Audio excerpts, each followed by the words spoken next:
Arratsaldeon eta ongi etorri gaurko magazinako saiora.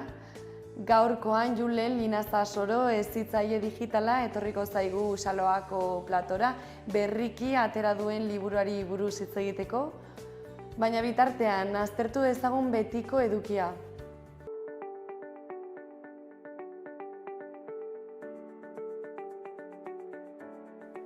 Goazen orain gaurko efemerideekin.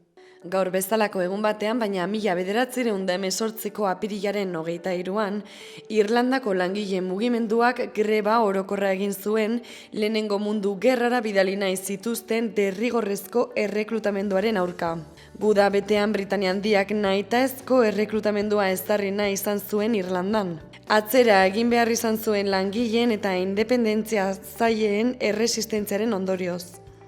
Urte batzuk geroago 1937an Eibar bombardatu zuen abiazio frankistak. Bonbardaketan bi hildako izan ziren. Egun berean Barakaldo, Bilbo, Elgeta eta Erandioko hiriguneak bombardatu zituzten frankistek helburu taktikoekin bonbardatutako beste hainbat posizioz gain. Handik 3 egunera frankisten eskuetan erori zen Eibar.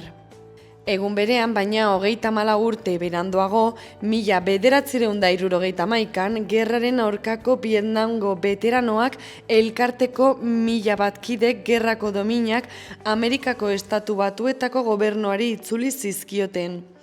Hauen asmoa dominak eta jantziak motxiletan entregatzea zen, baina gobernuak hesiak eraiki zituen Kapitolioaren inguruan. Eta bukatzeko duela 24 urte, 2001 urtean, gaztelania ez dela sekula inposatu esan zuen Espainiako Juan Carlos lehenengo erregeak. Inorez da inoiz gaztelania hitz egitera behartu, herrianitzak izan ziren euren borondatez Cervantesen hizkuntza bere egin zutenak. Esan zuen Cervantes sarien banaketan, naiz eta ehunka izen euskaldunen eta Espainiako inperioaren menpe egon diren lurraldeetako hizkuntzen eta kulturen aurka dokumentatuta dauden eraso, zigor eta inposizioak.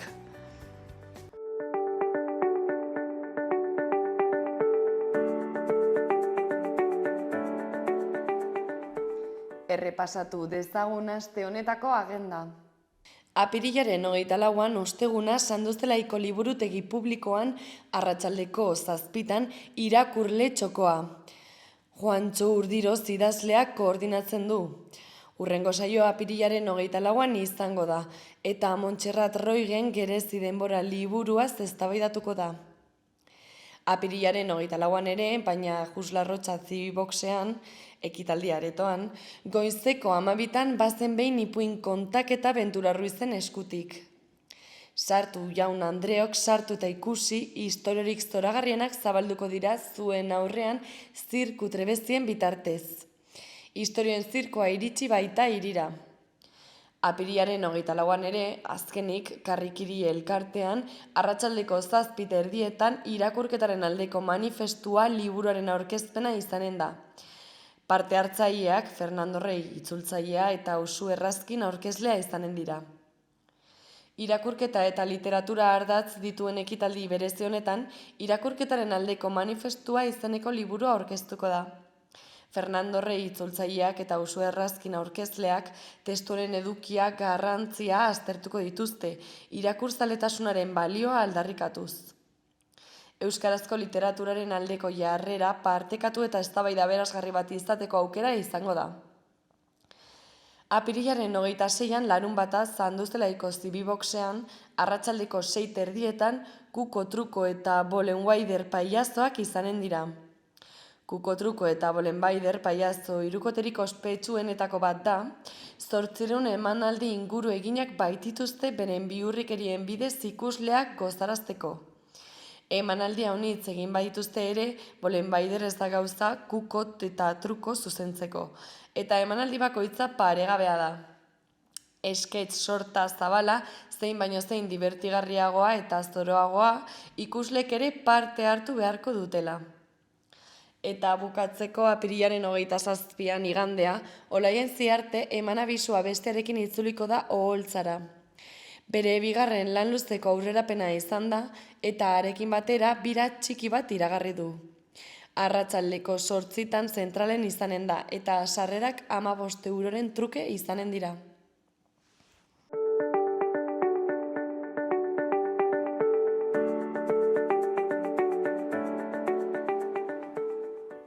Aztertu dezagun orain gaurko egunkarien azalek zer dioten.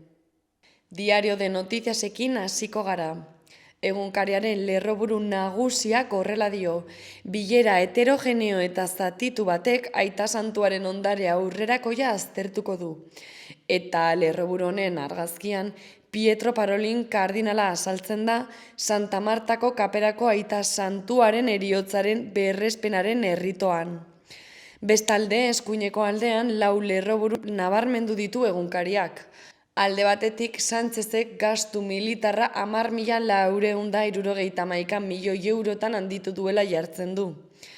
Beste aldetik, hurrengo lerroburuak dio, etxeko enpleguen 87 emakumeentzat dela eta 40 migratzaileentzat.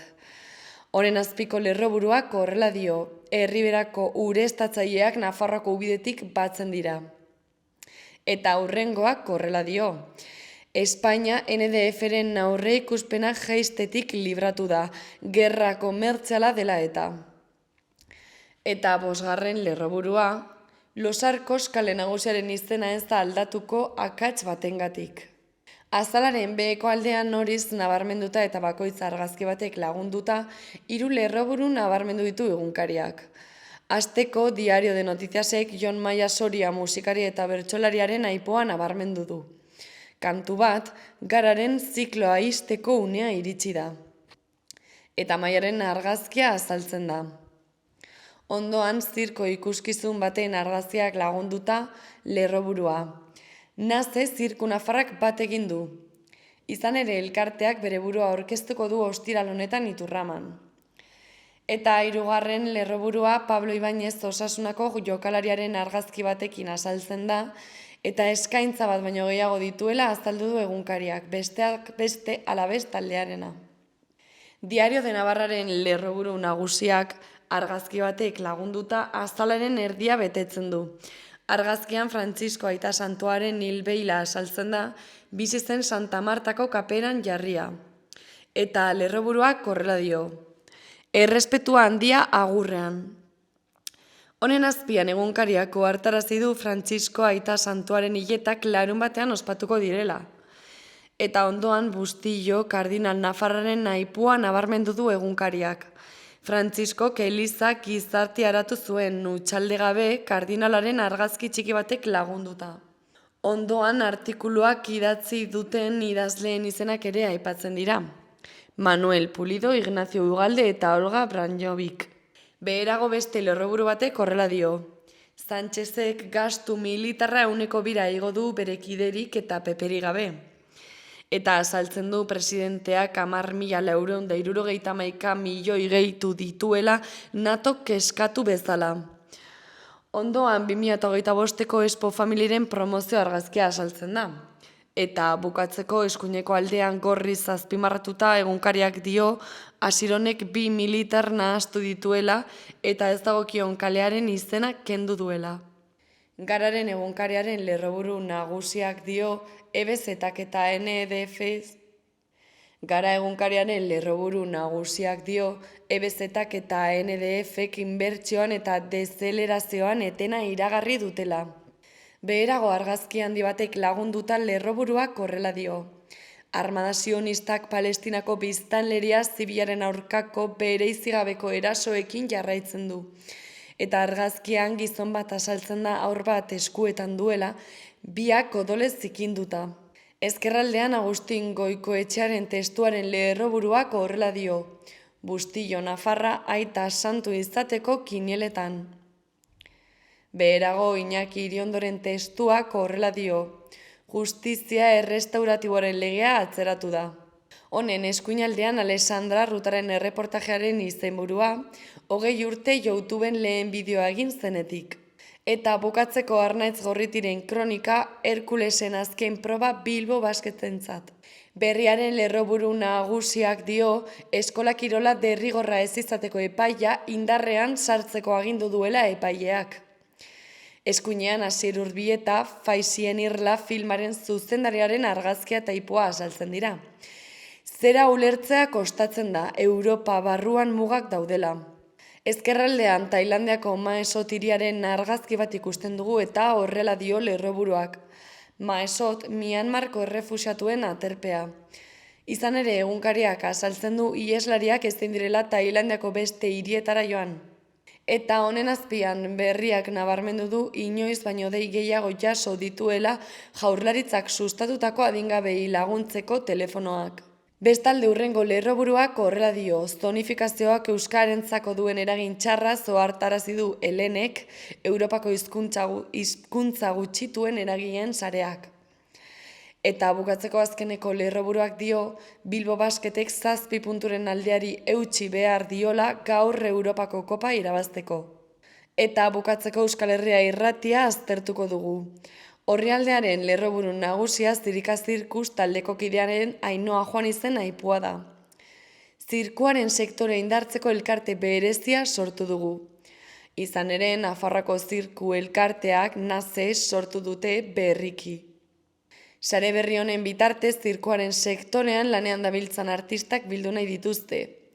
Eta argazkian Ainhoa Juaniz azaltzen da Euskal Herria irratiko egoitzan. Bigarren lerroburuak bestalde horrela dio. Bihotza beteta eta ekarpenak egiteko indartsu atera da Ernai topagunetik. Eta argazkian Berriozarren antolatutako topagunean egin zen manifestazioaren argazkia azaltzen da. Euskal Herria irratiak Jon Arrieta Ernaiko kideari egiten dio elkarrizketa topaguneari buruz. Eta bera jaialdiaren inguruko balorazio positiboa egiten duela dio.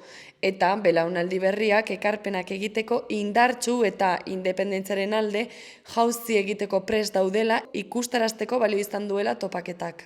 Eta hirugarren lerroburuak bukatzeko horrela dio. Oronozko lanbide heziketako eskola berria eraikitzeko akordioa lortu dute. Izan ere abenduan hasiko dira eskola eraikitzen eta 13 heziketa ziklokoa izango da hasierako eskaintza. Hezkuntza departamentuak iragarri du lizitazio berriaren aurrekontua 24,7 milioi eurora igoko duela, iazko martxoan ikastetxea eraikitzeko obren lizitazioa ez zen aurkeztu eta orduko aurrekontua 23 milioi eurokoa baitzen. Argazkian Oronozko lanbide heziketako eskola berria eraikitzaren aldeko mobilizazio bat azaltzen da.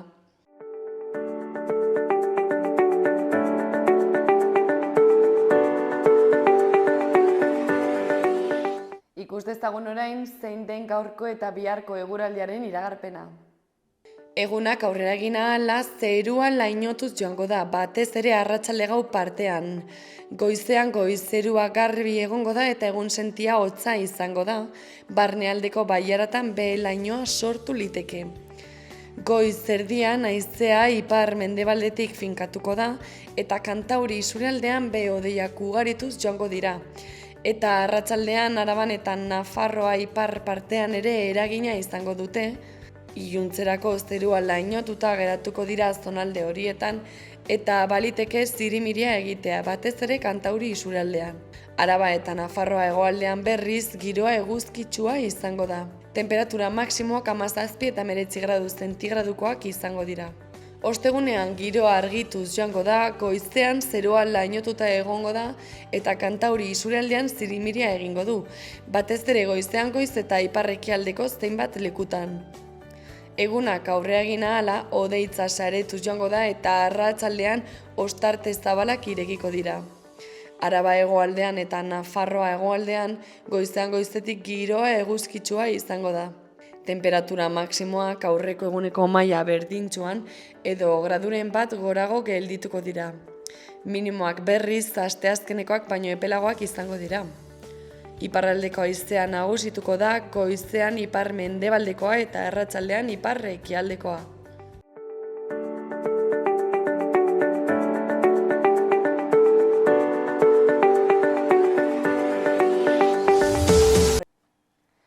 Gaurkoan Jule Linazta etorri zaigu Salobako platora, bera hezitzaile digitala da, Max Sonrisas proiektua sortu du ere bai. Kaixo, zer moduz? Kaixo, egunon. Ongi? Ondo bai, primeran bai. Bueno, kontatu guzuzuk pixka batez aipatu bezala hezitzaile digitala zara, Max Sonrisas proiektuaren sortzailea. Zer da proiektu hori eta zer da hezitzaile digitala izatea?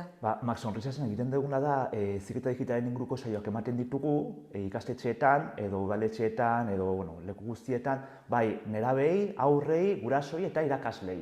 Helburua da, alde batetik, haur eta nerabeek teknologiaren heziketa erabilera kontziente bat egitea, eta gurasoei erakustean nola hezi haur eta nerabeak erabilera kontzienteri egiteko. Orduan, saioak maituko LH-ko 3. mailatik, unibertsitatea arte.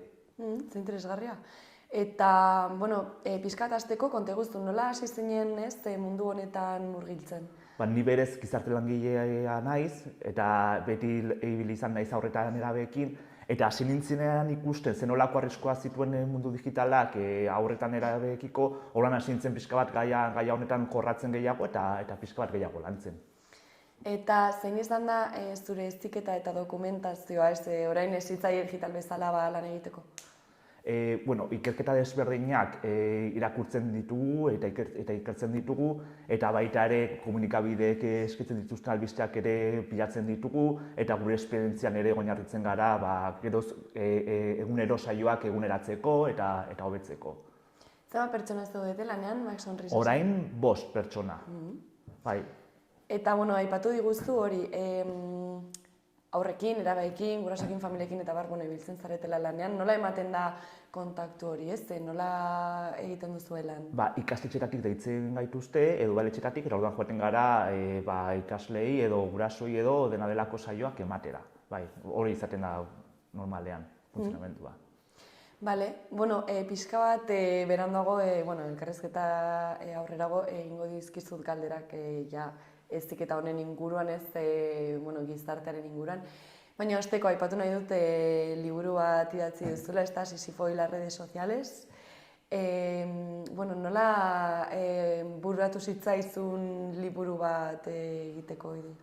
Berez, gauza da urtero saio berriak sortzen ditugula. Orduan, sortu nahi nuen saio bat, nerabeekin lantzeko, ikusteko zenolako ondorioak zituzten sare sozialek gure bizitzan, pixka bat etika, pixka bat lantzeko, sare sozialetan zenolako gauzak ondo dauden, gaizki dauden, zenolako baloreak ere zabaltzen diren, eta hasi nintzenean ikertzen zer zegoen, ez zegoen ezer honen inguruan. Orduan, lagun batek esan zehar, zergatik ez zuzuk idazten, eta nik esan nuen, nolak idatziko dut nik liburu bat, ez naiz idazlea.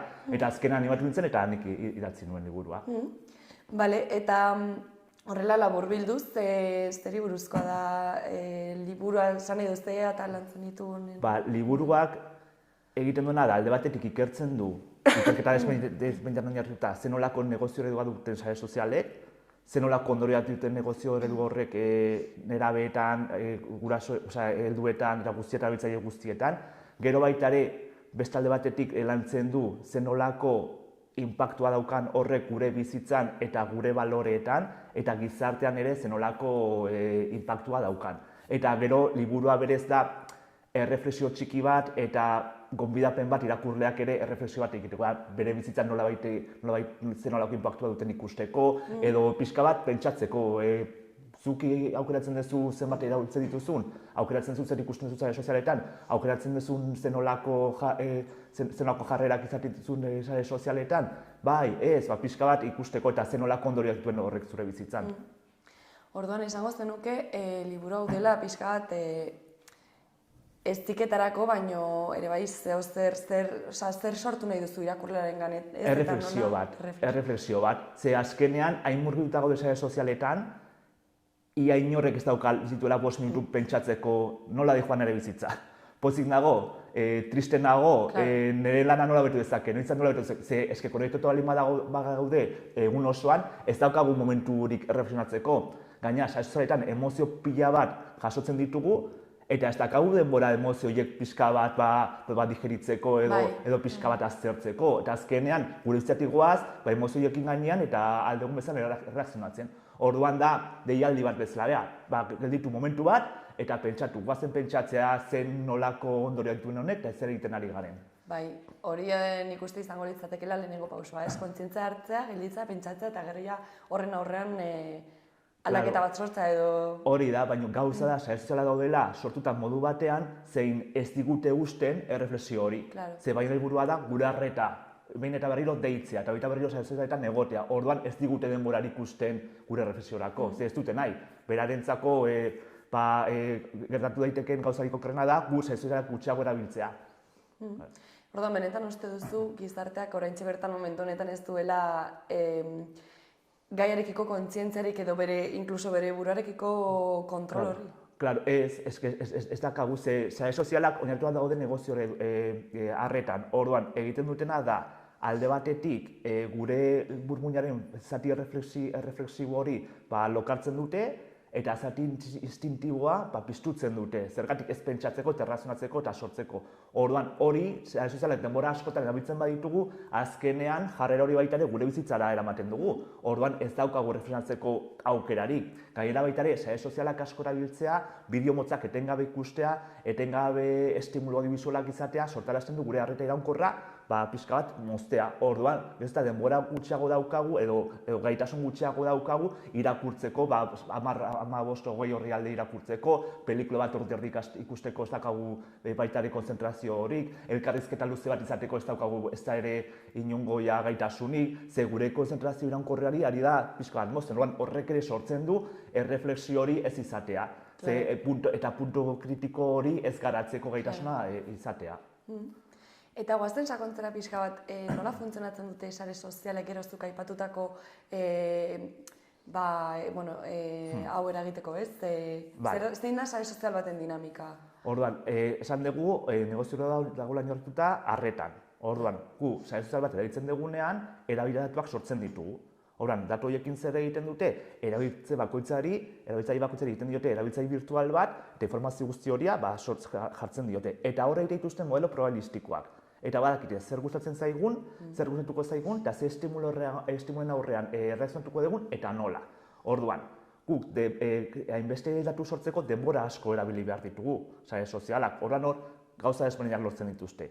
Alde batetik ikerketa handiak egite dituzte jakiteko nola funtzionatzen duen burmuina, zer nolako gauzak isuritzen dituen, dopamina nola funtzionatzen duen, nola deitu gure arreta. Hori alde batetik eta beste alde batetik erabiltzen dute baita ere, zen nolako edukiak gure arreta deitzen diguten gehiago. Eta kontrolatu dira gure arreta lau eduki mota deitzen dutela. Alde batetik, emozio negatibo intensoak sortzen dituzten edukiak, haserrea, edo adibidez alderaketa sozial negatiboak sortzen dituen emozioak, sare sozial batean gauza ikusten dituzunean eta zure buruarekin gaizki sentitzen zarenean, horrek eragiten du gehiago parte hartzea eta denbora gehiago egotea. Haserre gaudenean horrek eragiten du gehiago errezonatzea eta erantzutea eta partekatzea. Alde batetik gauzaiek erakusten dizkigute, beste alde batetik gure arreta deitzen dute baita ere eduki desinformatzaileak. Orduan hori ere bultzatzen dute. Beste aldetik sexuak, orduan eduki horiek epaltzatzen dituzte, eta beste alde batetik baita ere eduki bortitzak.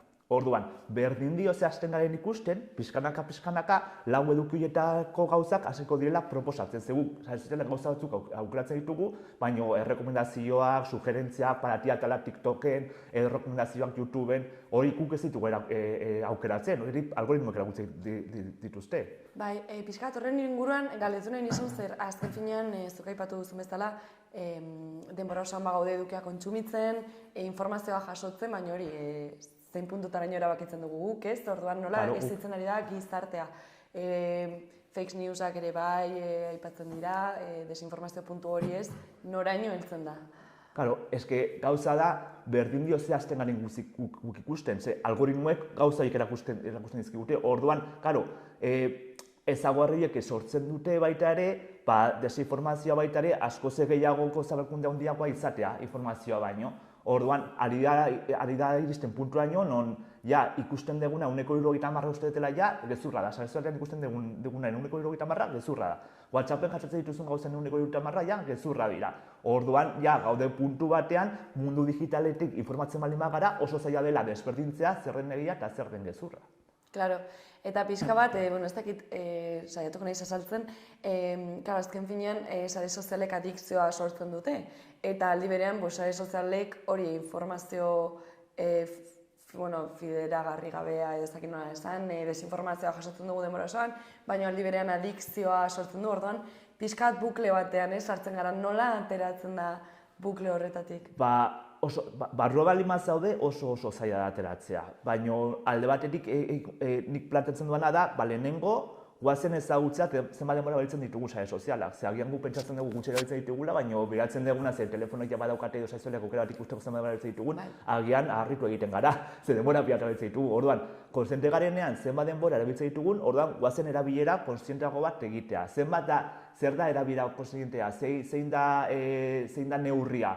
Guk, Banko Sozietatetik proposatzen genuen, nik proposatzen duena da, begiratzea gura aisialdiko denbora zenbaten, eta aisialdiko denboren zati batean erabiltzen baitugu pantaiak, eta adikara egiten erabilera osasungarri bat. Gure aisialdi denboraren erdia edo guztia pantailekin ematen baitugu, sare sozialekin, edo beste pantaila mota hori, telebistakin edo, adikara gehiezko erabilera egiten. Eta denbora gehiago behar badegu, orduan bagian arazo bat daukagu. Gu balima gaude kalean eta autobus tokian 5 minutu itxoin behar baditugu, eta telefono ateratzeko beharra sentitzen badegu, ze aspertu egiten gara, duri jartzen gara, agian seinali bat izan daiteke, agian arazotxo bat daukagula. Gu balima gaude norbait itxo egiten, eta 5 minutu ditugunean gurekin egoteko, pantaiak ere bat behar baditugu, orduan agian arazotxo bat daukagu. Eta adibidez, belaunaldi berriak, guk orain sortu dugu adikzio hori pantailekiko, ni baino helduagoak zaretenak ere bai, txikitan ez dituzunak pantailak ikusi, apenas. Orain belaunaldi berriak txiki-txikitatik ikuste dituzte mugikorrak, ez bakarrik mugikorrak eta erabiltzen baizik eta gurasoak ere bai ikusten dituzte mugikorrekin egun osoan, orduan nola zer gertatzen ari da belaunaldi berri hauekin? Belaunaldi berriek okerrago daukate, ze guk gutxienez nire belaunaldiak badaukagu erreferentzia bat zer den pantaila gabe bizitzea. Baina belaunaldi gazteek ez dakate referentzia hori. Orduan, ari dira sortzen baien nortasuna, beraien balorreak dena, ari dira sortzen sare sozialetatik ikusten dituzten gauzen arabera. Eta ze gauza ikusten dituzte, aipatu ditugunak, 4 gauza horiek. Orduan, horrelako gauzak etengabe ikusten, ze nolako balorreak jasoko dituzte, zer nolako gizartea izango dugu etorkizunean, ez da oso egokia izango dugu gizartea. Eta horregatik ere bai, aipatu zunean gurasoekin eta familiekin ere bai lantzen dituzela, horregatik agian da garrantzitsua ere bai gurasoak ezitzea honen inguruan. Garrantzitsuena da, ze gurasoek ikusten diete haurretan erabei, sare sozialak erabiltzen adinak ezakatenean sare sozialak erabiltzeko. Gomendazioa da, 16 urtetik aurrera erabiltzea sare sozialak, baina nik liburu hau idatzera gero, ikerketa guztiak ondo ikusita gero, nire ondore izan da, sare sozial bat erabiltzeko 18 urte gutxienez izan bat ditugula, gutxienez, eta gainera erabilera mugatu egin barko genukela. Osa, esen bezurtu urtetik eta denbora pilatez pixkanaka, eta gainera konsiente izaten sare sozialek zenolako negozioa daukaten eta zenolako ondoriak izango dituzten guregan. Eta noraino da arriskutsuan nerabeek eta haurrek interneten ikusten duten edukia gauza violentoak, pornografia aipatu da asko ere bai, desinformazioa, politikaren inguruan ere oso mezu arriskutsuak bialtzen dira, orduan noraino dauka arriskua horrek? Arrisku guztia dauka, ez bakarriko lesunaren inguruan baita ere. Adibidez, orain adolescentzia telesailarekin jarri da eztabaida, baina orain dela hilabete batzu hasi gengo baita ere esaten gazte mutilei algoritmoek eduki misoginoak eta bortitzak eruztik ditela. Zergatik, horiek arreta gehiago deitzen ditela. Sare sozialek sortu dituzten nahiek ez daukaten helburu bezala gauza hauek guztiak, baina helburua zen dirua irabaztea. Dirua irabazteko gauza hauek dira horrek sortzen dituen ondorioak. Baina, diru pila bat irabazten dute, orduan negozio eredua ez dute aldatuko. Zein da arazoa, negozio eredua aldatu arte, sare sozialak erabiltzea oso arriskutsua dela guztientzako. Eta ez duk uste duzu egoera aldatzeko aukera dagoela, adibidez, orain burua etortzen zen adibidez, imaginatzen dut guraso asko larrituta egongo direla, baina esango dute, baina besteen seme alabek mugikorrak dituzte eta pantaiak erabiltzen dituzte, orduan nireak ez dira edo nire ez da izango bakarra edo alde batean geratzen dena, orduan nola landu pixkat hori ez? Hor, ari dira, herri askoretan eta hiri askotako auzoetan ari da altxaburua taldeak sortzen, guraso talde batzuk konstienteak direla hor guztiak dituen arazoaz, eta ari direla alternatiba bat bilatzen, beraien seme alabek telefonoa ahalik eta berandu izateko, sozialak ahalik eta beranduen erabiltzeko. Aukera horiek badaude guk adibidez, ematen ditugun hitzaldietan ikastetxeetan baita ere, bultzatzen duguna da hori ikastetxeetatik bultzatzea, gurasoak elkarrekin ados jartzea geletan, adosteko gauza hauek. Gurasoen beldurra handia da aurrak isolatuta gelditzea, baina hori beldurra da, baina benetan gazte bat, telefono gabe, sozializatu daiteke modu normal batean, eta talde guzti hauek hori ari dira ikusten, altxagura bezalako talde guzti hauek. Orduan, azkenan da gurasoek pixka bat kontziente izatea, ze adibidez nik jartzen dudan adibidat askotan, da hau. Zure seme-alabak geldituko balira egunero alkola edateko, eta hori izango balitz sozializatzeko modu bakarra, utziko zenieke alkola edaten egunero, ez badira juten, ez dute besteekin hitz egingo, ez dira razionatuko. Gu badakigu alkolak zenolak ondorioak dituen gure gorputzean eta neraben gorputzan eta horren gorputzan, nolan badakigu hori txarra dela. Baina ez dakigu sare sozialak noraino ari diren gure seme-alaben eta gure osasunak kaltetzen. Ez gara kontziente. Orduan, kontzientzia hori bilatu arte edo sortu arte, nire ustez zaila izango da gurasoek adostasun hori lortzea. Eta hori zuk uste duzu daudela aukerak egoera aldatzeko, esan nahi dut, baikorra zara etorkizuna. Bai, bestela ez nintzateke ez nuke lan egingo mundu honetan. Bai, aukera beste gainera, geroz eta talde hauek ari dira pixkanaka bezalako erresa gauza bat martxan jartzea, baina ari dira jendea irabazten eta ari dira talde gehiago sortzen, eta nik ikusten zegu lan egiten dugu provintzia askotan, ari gara ikusten kontzientzia pixkanaka ari dira gorpizten, gauza da aldaketa oso motela dela, poliki joala. Bai, pixkat horren inguruan galdetu nahi nizun, azken finean, zein izan da, ipatu zu pixkat, baina zein izan da jasotzen ari zaren erantzuna, ez? Baikorra da, jendeak eskertzen du, kontzientzia garatzen dutela, uste duzu? Saioena, liburuena, edo ze... Biena, nahi baduzu. Bai, gauza da, saioetara joaten dira bakarrik, kontzientzatu dauden gurasoak. Hor mezua da, bakarrik gaude, bakarrik sentitzen gara, zer egin dezakegu jende gehiago guregana etortzeko. Eta liburuarekin jendea irakurri dutenak ari dira, mezua da, ni ez nuen pentsatzen hainbesterainoko inpaktua zeukala nigan. Ze, karo, pentsatzen dugu, liburuan baita egiten dut, badaukagu pentsatzeko modu bat dela, el sesgo del optimista, pentsatzen dugula, zeo zer arriskutsua guk egiten baldin badugu, orduan arriskua jaisten dela. Gidatzeko badakigu ez degula ezer jan behar, baina gu gidatzen baldin bagaude bi ordu eta sagar bat jaten badugu pentsatzen dugu zegula zer hartuko guri.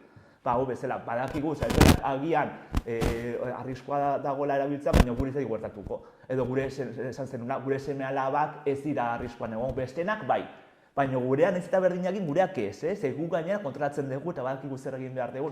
Karo, pentsakera hori hor dago, orduan jende askok pentsatzen du, ez dutela beraien inpaktorik, baina, karo, pentsatzen hasten garenean, kontrolatzen gara, bai ez, ezin naiz egon 10 minutu nerekin, eta gure naiz kalera eta nago podcast bat entzuten. Eta gero, ez dakin hor, rebehiratzen zaizu, eta gero YouTubeko bideo bat ikusten, gero ez dakit, azken egun osoan konektu alima gaude, oran arazotxo bat daukagu. Eta ez dakit, botako diztu dena galdera zaila den, baina imaginatu hori inork ez duela gai hau lantzen, ez dakit nola esan, nola bihurtuko litzateke gizartea inork ez balu hau aldatuko, ez genuke landuko kontzientzia hori? Pentsatu momentu batean, sare sozialek dauden baloreak, ez dakit, adibidez, emakume sexualizazioa, bere goitasuna, diruaren mirespena, hori estremora eramaten badugu, hori izango genuke gizartea. Gainera, gizarte oso desinformatu bat, gainera, bakarrik emozioetan oinarritzen den gizartea, pentsatzen ez duen gizarteak, erreflesatzen ez duen gizartea, hori da gizarte oso manipulatzeko aukera handia daukatena. Orduan, gainera, gizarte beldurtu bat izango litzateke baita ere, zerrean beldur asko sartzen da, gainera gorrotuz betetako gizarte bat, orduan, hori pixka bat behiratzen dugunean, goera horrek beldurra ematen du. Orduan, zure ondorioa, denbora guztegoetan Max Sonrisasekin lan egin ondoren, liburu idatzi ondoren, zure ondorioa pixkatorra labur bilduta zein izan da, guzti honen inguruan? Orain dela urte batzuk, hasi ziren pantailak sartzen hezkuntzan, esan ziguten hori zela erantzuna hezkuntza hobea izateko, orain gara ikusten hori ez dela egia, eta horrek ere sortu du nire ustez baita ere bide bat gero sare sozialak geroz eta gehiago erabiltzeko, ze pantailak sartu dira ikastetxeetan, orduan ikasleek pantailak erabili dituzte asko, erabiltzute baino gehiago, eta nola oso zaila den kontrolatzea, sarbidea izan dute baita ere, sare sozialetara, internetera, modu kontrolik gabeko modu batean. Orduan, horre guztiak sortu du, nerabeek sare sozialak asko erabiltzea, haurrak ari da sare sozialak asko erabiltzen, gurasoak ari dira baita ere sare sozialak asko erabiltzen, eta gurasoak ez badira konstiente beraiek arazo bat daukatela, oso zaila da aurre eta nerabei modu konstiente batean pantailak erabiltzen erakustea. Orduan, nire ondorioa zein da? Nire ondorioa da, bai, aukera dagoela hau aldatzeko, baina gelditu behar degula momentu bat eta reflexio bat egin behar degula. Eta eztabaida beharrezkoa dela, ze azkenean, hain normalizatu dago pantailen erabilera, hain normalizatu dago sare sozialetan 2, 3, 4, 5 ordu egotea egunero, ematen duela ez dela zer gertatzen. Baina gertatzen dira gauza pila bat, eta ondorioak oso larriak dira. Pixkat, aipatu dituzte ondorio horiek ez, baina niri interesatu zait pixkat, gero nola aipatu duzun galtzen dugula atentzioa, gaixotasun mentalekin ere lotzen dituzte pantailekiko adikzioa hauek, ez da? Zergatik, esan dugu gurarreta ditzen duen gauza batela emozioen kolektibo intensuak, eta adibidez zituztea aldaketa sozial negatiboak. Zu, autoestima arazoa balik baituzu, edo arazo mental desberdina balik baituzu, eta etengabe ikusten baituzu eduki mota horiek, zure buruarekin gaizki irazten dituzutenak, horren sintomak okertu egiten dira. Baina aldi berean, zuk erabiltzen dituzu gehiago plataforma horiek, eta sintomak okertzen dihoazte, eta gehiago erabiltzen orduan sartzen zara espiral batean oso zaila dela ateratzea. Eta Instagramek adibidez bazekin 2021 batetik, bere algoritmoek oso ondorio negatiboa zituztela nerabeen osasun mentalean, honexegatik, baina berdintzaile diru asko irabazten dutelako. Eta metak Instagram bat sortu nahi zuen aurrentzako, orain dela urte batzuk, 8 urtetik gora. Orain ja, estatu batuetako senatuak esan zuen, ja, nahikoa da, baina eski uzten badiegu, adinak jaitsiko dituzte, erabiltzaile gehiago izateko, eta berdin die ze ondorio dituzten gauza hauek guztiek. Bueno, elkarrizketa bukatzen joteko, mezuren bat bidali nahi balin baduzu horrela amaiera emateko?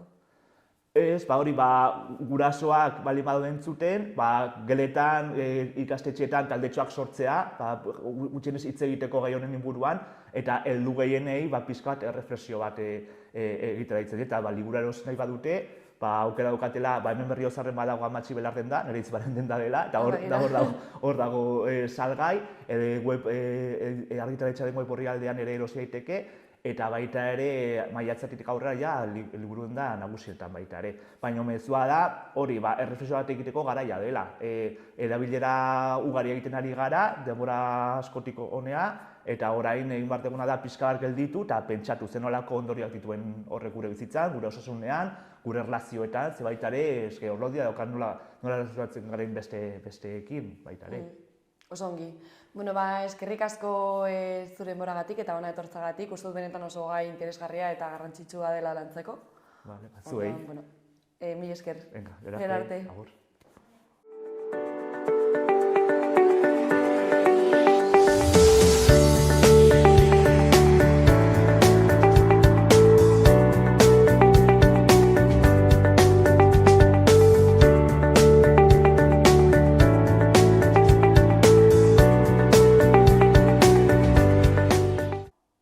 Eta hau izan da dena gaurkoz, eskerrik asko zuen arretagatik eta hurrengora arte.